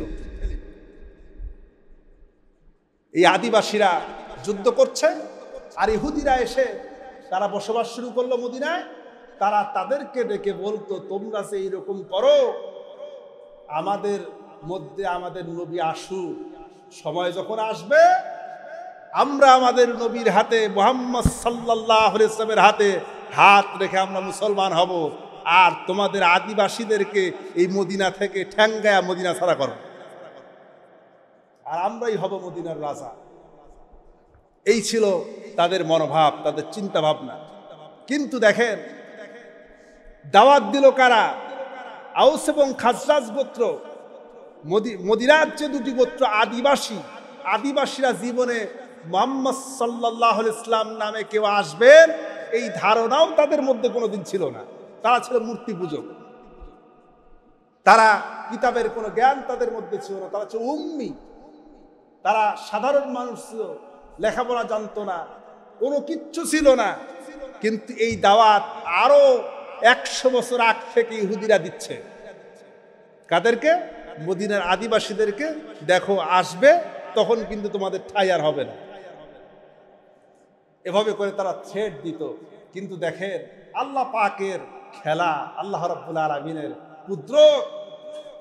এই আউস এবং খাজরাজ এই আদিবাসীরাই যে প্রথমে নবী করিম সাল্লাল্লাহু আলাইহি ওয়াসাল্লামের কাছে ইসলাম গ্রহণ করেছে। দাওয়াত দিল ইহুদিরা আর ইসলাম গ্রহণ করলো মুশরিকরা। কেন? কারণ তাদের আশা ছিল যে তাদের বংশ থেকে, ইহুদিদের গোত্র থেকেই শেষ নবী আসবে। কি আশা ছিল? তাদের স্বপ্ন ছিল যে আমরা মদিনায় যাব আর আমাদের গোত্র থেকে, আমাদের বংশ থেকেই শেষ নবী আসবে। কিন্তু শেষ নবী কেন উম্মুদের মধ্য থেকে আসলো, সুতরাং ওই নবী আমরা নেব না।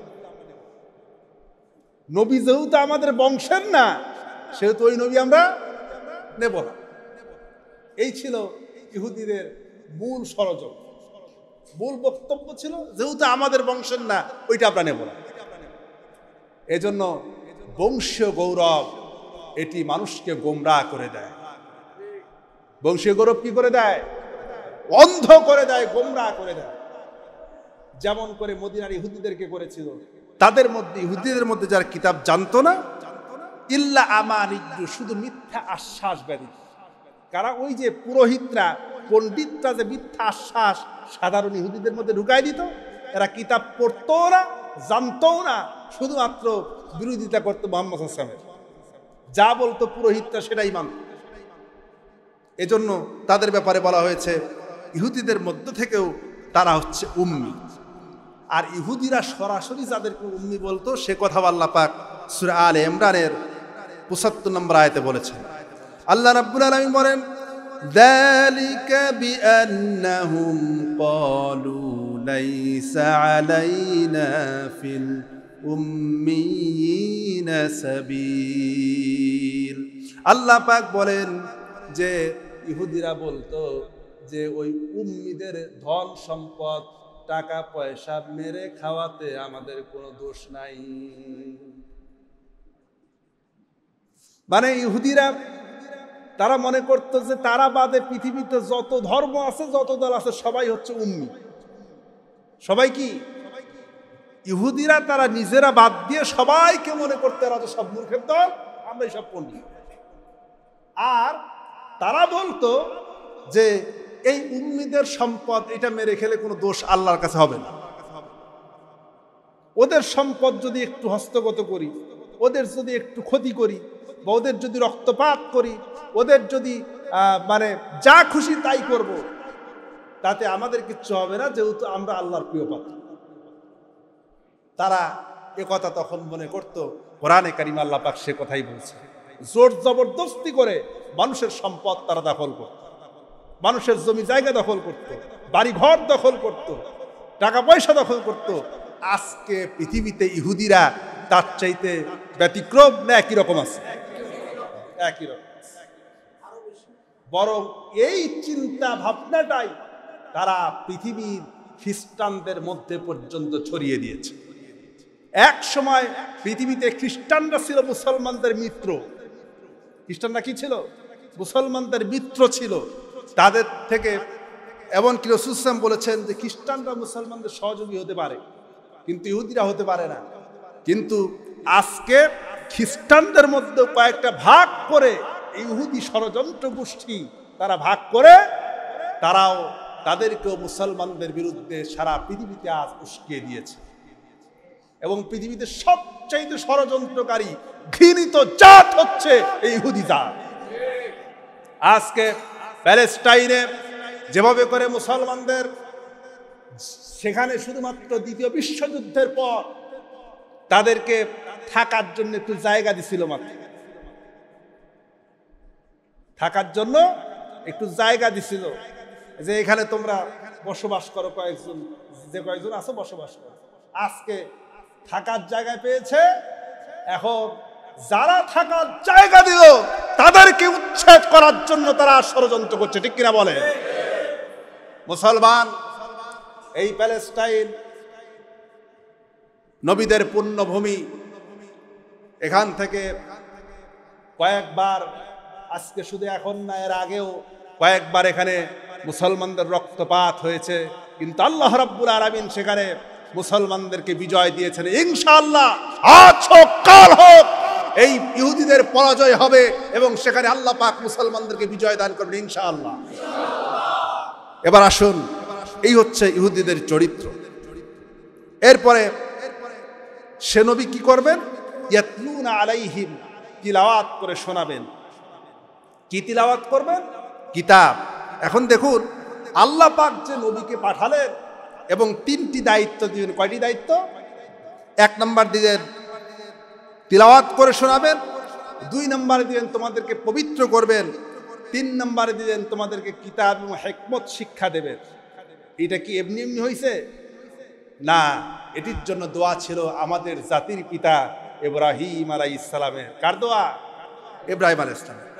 হযরত ইব্রাহিম আলাইহিস সালাম তিনি দোয়া করেছিলেন, রব্বি ربنا وابعث فيهم رسولا منهم يتلو عليهم آياتك ويعلمهم الكتاب والحكمة ويزكيهم إنك أنت العزيز الحكيم الله أكبر বলেন হযরত ইব্রাহিম আলাইহিস সালাম সন্তান ইসমাইলের সঙ্গে করে কাবা ঘর যখন নির্মাণ সমাপ্ত করলেন তখন তিনি আল্লাহ রাব্বুল আলামিনের দরবারে দুইটি হাত তুলে বললেন রব্বুল আলামিন আয় আল্লাহ ওয়াবআথ ফীহিম রাসূলাম মিনহুম আয় আল্লাহ আমার বংশধরের মধ্য থেকে অর্থাৎ ইসমাইলের বংশ থেকে এমন একজন নবী পাঠাও যিনি ইয়াতলু আলাইহিম তিনি যেই আলাইহিম আয়াতিকা যিনি তাদের মাঝে তোমার কালাম তোমার নিদর্শনগুলি তিলাওয়াত করে শোনাবেন এবং ওয়ায়ুআল্লিমুহুমুল কিতাবা ওয়াল হিকমা এবং মানুষদেরকে কিতাব শিক্ষা দেবেন হিকমত শিক্ষা দেবেন ওয়ায়ুযাক্কিহিম এবং মানুষদেরকে পবিত্র করবেন। এবার খুব ভালো করে বোঝেন ইব্রাহিম আলাইহিস সালামের দোয়া ছিল কয়টা? তিনটা বিষয়ে। যাকে নবী করে পাঠাবেন তিনি কি করবেন? 1 নম্বরে তিলাওয়াত করবেন, 2 নম্বরে কিতাব শিক্ষা দেবেন, 3 নম্বরে পবিত্র করবেন। কিন্তু আল্লাহ রাব্বুল আলামিন এটাকে এভাবে রাখলেন না, দোয়া করলেন ইব্রাহিম আলাইহিস সালাম একভাবে আর আল্লাহ পাঠালেন আরেকভাবে। আল্লাহ বললেন তিনি তিলাওয়াত করবেন, পবিত্র করবেন, কিতাব শিক্ষা দেবেন। পবিত্রটাকে আগে নিয়ে আসলেন আর শিক্ষাটাকে পরে নিয়ে গেলেন। এখানে তাৎপর্য কি? তাৎপর্য আছে না নাই? আল্লাহ পাক তো ইচ্ছা করলে নবী ইব্রাহিম যেভাবে দোয়া করেছিলেন হুবহুব এইভাবে করে আয়াত নাজিল করে দিতে পারতেন, কিন্তু আল্লাহ পাক তা করলেন না। আল্লাহ আগে পবিত্র করার বিষয়টা আগে নিয়ে আসলেন, তারপরে নিয়ে আসলেন কিতাব শিক্ষার কথা, হিকমত শিক্ষার কথা। কেন করলেন? এবার আসুন, এই জন্য করা হলো আল্লাহ রাব্বুল আলামিন কোরআনে কারীমের ভিতরে অন্য জায়গায় বলেছেন আল্লাহ যে মুমিনদের জন্য রাসূল প্রেরণ করেছেন এটা আল্লাহর পক্ষ থেকে বড় অনুগ্রহ, বড় দয়া। আল্লাহ পাক বলেন লাকাদ মান্নাল্লাহু আলাল মুমিনিনা ইয বা'আথা ফীহিম রাসূলাম মিন আনফুসিহিম ইয়াতলু আলাইহিম আয়াতিহি ওয়া ইউযাক্কিহিম ওয়া ইউআল্লিমুহুমুল কিতাবা ওয়াল হিকমা। আল্লাহ রাব্বুল আলামিন বলেন লাকাদ মান্নাল্লাহু আলাল মুমিনিন, মুমিনদের উপরে আল্লাহর বিশেষ অনুগ্রহ, বড় দয়া হচ্ছে তিনি মানুষের মধ্য থেকে তোমাদের জন্য রাসূল প্রেরণ করেছে। মানুষের মধ্য থেকে রাসূল প্রেরণ করেছেন, এটা আল্লাহর কি অনুগ্রহ, দয়া। তিনি তো ফেরেশতাদের মধ্য থেকেও পাঠাতে পারতেন, জিনদের মধ্য থেকেও পাঠাতে পারতেন, কিন্তু জিনদের মধ্য থেকে পাঠালে মানুষের বিপদ আপদ, মুসিবত, কষ্ট, জ্বালা যন্ত্রণা এটা কি বুঝতো না। ফেরেশতাদের মধ্য থেকে যদি রাসূল পাঠাতেন তাহলে মানুষের যত ঝঞ্ঝামেলা হয়, সামাজিক ঝামেলা, রাষ্ট্রীয় ঝামেলা, পারিবারিক ঝামেলা, যত ঝামেলা আছে এইগুলি কি ফেরেশতা বুঝতো? কারণ ফেরেশতা তো খাওয়াও লাগে না, পড়াও লাগে, সে বুঝতোটা কি? এই জন্য মানুষের উপর আল্লাহ পাক সবচেয়ে বড় ইহসান করেছেন, রহম করেছেন, তিনি মানুষের মধ্য থেকে মানুষের জন্য রাসূল প্রেরণ করেছেন। এখন আসেন ওয়ায়ুযাক্কিহিম কেন আগে দিলেন? কেন আগে দিলেন? তার পিছনে বড় কারণ হলো যে তিলাওয়াত শোনার পরে যদি অন্তরের পবিত্রতা না আসে, অন্তর যদি পরিশুদ্ধ না হয়, খুব ভালো করে বোঝেন, আল্লাহ পাকের কালাম শোনার পরে যদি অন্তরের ভিতরে আসর না পড়ে, অন্তর যদি পরিশুদ্ধ না হয়, তাহলে সেই ব্যক্তির ইলম অর্জন তাকে গোমরা বানায় দিতে পারে। পারে না? আমাদের দেশে অনেক কামিল পাশ আছে, দাওরা পাশ আছে, মুফতি মুহাদ্দিস নাস্তিক হয়েছে, আল্লাহরে চেনে নাই, আছে না? আছে। কেন হয়েছে? এটার পিছনে এই আয়াতে কারিমা হিকমত এখানে কাজ করেছে। কারণ সে প্রকৃতপক্ষে আত্মিক পবিত্রতা লাভ করতে পারে নাই, এ কারণেই সে ইলম অর্জন করার পরেও গোমরা হয়েছে। ঠিক কিনা বলে? অনেকে আছে যারা আত্মিক পবিত্রতা লাভের পরে যারা যারা ইলম শিখে, কোরআনে কারিম শিখে, এই শিখাটা তাদেরকে অনেক ঊর্ধ্বে নিয়ে যায়। আর যারা আত্মিক পবিত্রতা অর্জন ছাড়া কিতাবের ইলম শিখতে আসে, সে গোমরার মধ্যে নিপতিত হয়। কারণ হলো, দেখুন, নবী করিম সাল্লাল্লাহু আলাইহি ওয়াসাল্লাম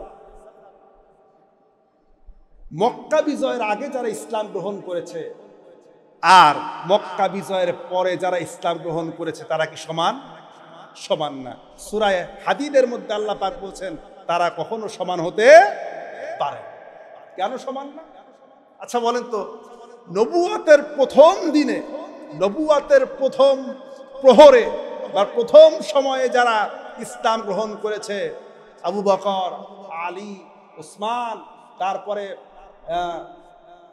আরো যারা ছিলেন, তাদের সমান নবুয়তের শেষ মুহূর্তে যারা ইসলাম গ্রহণ করেছে, তাদের মর্যাদা কি সমান হবে? সমান হবে না। কেন সমান হবে না? এই কারণেই হবে না যে তারা রাসূলুল্লাহর সহবত পেয়েছেন, রাসূলুল্লাহর কাছ থেকে তাসকিয়া অবলম্বন করেছেন, আত্মিক পরিশুদ্ধতা, নৈতিক উন্নত চরিত্রের অধিকারী হয়েছেন, যেটা মক্কা বিজয়ের পরে ইসলাম গ্রহণ করে তারা হতে পারেন না। খুব ভালো করে বুঝুন, আল্লাহর নবী প্রত্যেক দিন মক্কা বিজয়ের আগে মুসলমানের সংখ্যা ছিল সর্বসাকুল্যে 14 থেকে 15,000, আবার কেউ কেউ বলেছেন 20 থেকে 22,000। ইতিহাসের ভিতরে ভিন্নতা রয়েছে। মক্কা বিজয়ের আগে মুসলমানদের সংখ্যা বেশি, সংখ্যায় ধরলাম 20 থেকে 22,000 মুসলমান। কিন্তু মক্কা বিজয় যখন হয়ে গেল, মক্কা বিজয়ের পরে মুসলমানের সংখ্যা দাঁড়ায় গেল লক্ষাধিক। মক্কা বিজয়ের আগে মাত্র 20-22,000, আর মক্কা বিজয়ের পরে লক্ষাধিক। এই 20-22,000 মুসলমানদেরকে আল্লাহর নবী যেভাবে করে তালিম দিয়েছেন, তরবিয়াত দিয়েছেন, চরিত্র শিক্ষা দিয়েছেন, কাছে থেকে দেখেছেন, সামনে থেকে দেখেছেন, পিছন থেকে দেখেছেন, কোনো ত্রুটি বিচ্যুতি হলে পরে সঙ্গে সঙ্গে সংশোধন করে দিয়েছেন, তুমি এটা সংশোধন করে নাও। কারো হয়তো পিতামাতার খেদমতের দুর্বলতা ছিল, তাকে পিতামাতার খেদমতের ব্যাপারে দায়িত্ব দিয়েছেন, তার উপর ওইটাকে গুরুত্ব দিয়ে কথা বলেছেন। এই জন্য আমরা মাঝে মধ্যে হাদিসে দেখতে পাই শহীদের চাইতে পিতামাতার খেদমতের গুরুত্বের কথা বেশি। কারণ ওই সাহাবীর ভিতরে শাহাদাতের তামান্না ছিল, কিন্তু পিতামাতার খেদমত ছিল না। নবীজি এইভাবে করে তাকে শিক্ষা দিয়েছেন। আবার দেখতে পাই কোন সাহাবীর ভিতরে মিথ্যা কথা বলার প্রবণতা ছিল, আল্লাহর নবী ওই সাহাবী এসে বলছেন, ইয়া রাসূলুল্লাহ, আমাকে সবচেয়ে শ্রেষ্ঠ আমলটা শিক্ষা দিন। নবীজি বলেছেন, কখনো মিথ্যা বলবা না। কারণ নবীজি তাকে সামনে পিছন থেকে দেখেছেন যে এর ভিতরে সব ভালো, কিন্তু মিথ্যা বলার অভ্যাস আছে। আর একজন সাহাবী হয়তো এমন ছিল, যেই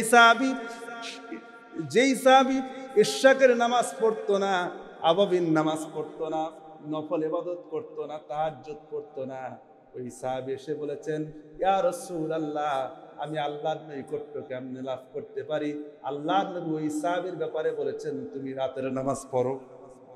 তার মানে যেই সাহাবীর যেই কাজের মধ্যে নবীজি দুর্বলতা পেয়েছেন, ওই সাহাবীকে ওইভাবে করে ওই কাজের প্রতি গুরুত্ব দিয়া নবীজি তাকে পরিপূর্ণ করেছেন। কিন্তু যখন লক্ষাধিক সাহাবী হয়ে গেল, তখন তো নবীজি এই সুযোগটা পান নাই, রাষ্ট্রীয় কাজ। এরপরে বিচার আচার নানান ঝামেলার কারণে বিশ্বনবী এই লক্ষাধিক সাহাবীকে ওইভাবে করে সময় দিতে পারেন নাই। এই জন্য মক্কা বিজয়ের আগের মুসলমান আর পরের মুসলমান কখনো সমান হতে পারে না। মূলত পার্থক্য তাসকিয়ার পার্থক্য। কিসের পার্থক্য? এই যে অত জাকিহিম, তাসকিয়ার পার্থক্য। এখন আমরা কিভাবে এটা অর্জন করতে পারি? আমাকে খুঁজে বের করতে হবে যে আপনার এলাকার এখন এই তাসকিয়ার কথা বলেই বাংলাদেশে যত পীরের জন্ম হয়, ঠিক কিনা বলেন? এই তাসকিয়াতুন নফসের কথা বলেই বাংলাদেশে যত ভণ্ড পীরের জন্ম। ভালো যে নাই তা কিন্তু বলছি না, হকপন্থী পীর বাংলাদেশে আছে, নাই যে তা নাই। তাদের মাধ্যমে এদেশে ইসলাম এসেছে, তাদের দাওয়াতেই এদেশে মানুষের ঘরে ঘরে ইসলামের দাওয়াত পৌঁছেছে। কিন্তু যেখানে ভালোর চাহিদা যত বেশি সেখানে নকলের উৎপাদও তত বেশি হয়, ঠিক না? যে জিনিসের ভালো, যে জিনিস মানুষের কাছে যত প্রশংসিত হয়, দেখবেন চায়না, যদি বর্তমানে বাজারে চায়নার যত নকল মোবাইল পাওয়া যায়, সব ভালো ভালো ব্র্যান্ডের আইফোন, মাত্র দাম ৫,০০০ টাকা, আছে না? একদম দেখলে সামনে থেকে চিনতেই পারবেন না যে এইটা অ্যাপলের আইফোন না চায়নার আইফোন। বাইরে থেকে বোঝার কোনো কায়দা নাই। কিন্তু যে জিনিসের মূল্য যত বেশি, তার নকল তত বেশি বের হয়, ঠিক কিনা বলেন? এখন এই যে অ্যাপল ফোন আসল যেটা, সেটা তৈরি করে একটা কোম্পানি, ঠিক না? কিন্তু নকল কি একটা কোম্পানি তৈরি করে? নকল করার জন্য হাজার হাজার কোম্পানি বসে আছে, এমনকি বাংলাদেশের চকবাজারে বসে, ঠিক না? তাহলে নকল করার জন্য কোম্পানির যেমন অভাব নাই, বাংলাদেশে ভালো ভালো পীর, মাশায়েখ, আল্লাহর ওলি, তাসকিয়া দেওয়ার মতো, মানুষকে পবিত্র করার মতো অসংখ্য মানুষ আছেন। কিন্তু এই বাজারে ভালোর কাতারে বন্দেরও অভাব নাই, ঠিক কিনা বলেন? সুতরাং আপনাকে ওই কোথায় যায় কার কাছে তাসকিয়া নিতে হবে এটা বড় বিষয় না। বড় বিষয় হচ্ছে এই তাসকিয়া অবলম্বনের জন্য সবচাইতে উত্তম পন্থা হচ্ছে যে আপনি খুঁজে দেখবেন যে আপনার এলাকায় হয়তো একজন আলেম আছেন। কি আছেন? আলেম আছেন। আলেম তো অনেকেই আছে, কিন্তু ওই মানুষটাই খুঁজে বের করবেন যিনি তার কথার সাথে কাজের মিল আছে, যার কথার সাথে কাজের মিল আছে। আল্লাহ তো বলেছেন অকুনু মা'আস সাদিকিন, সত্যবাদীদের সঙ্গী হও। এখন ওই যার কথার সঙ্গে কাজের মিল নেই, তার কি সত্যবাদী বলবে? অবশ্যই না।